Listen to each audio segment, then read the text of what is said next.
Hey everyone, welcome back to Bear's Workshop. In today's video, we are going to see the 256th flyover of the Nikola site in Coolidge, Arizona. We are back for 2023 and hoping this will be a breakout year for Nikola with new deals on the horizon, the production FCEVs coming soon, the new battery packs hopefully getting fixed.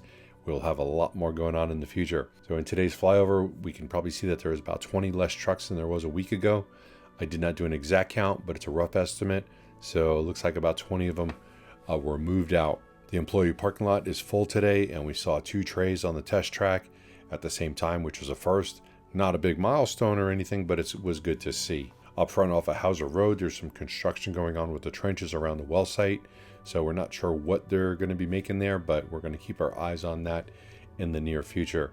There were some other construction guys doing their things, putting up some wall panels and some what looks like trim or molding that goes around those the white spaces that will be on the walls.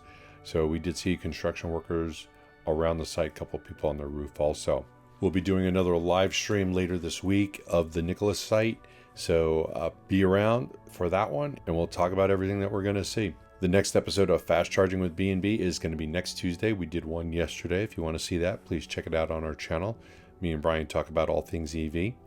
Kind of some interesting stuff there, so you should check that out. We hope you enjoyed this video, and if you do like it, please hit that thumbs up button. And if you haven't already, please subscribe so we can see more content like this in the future.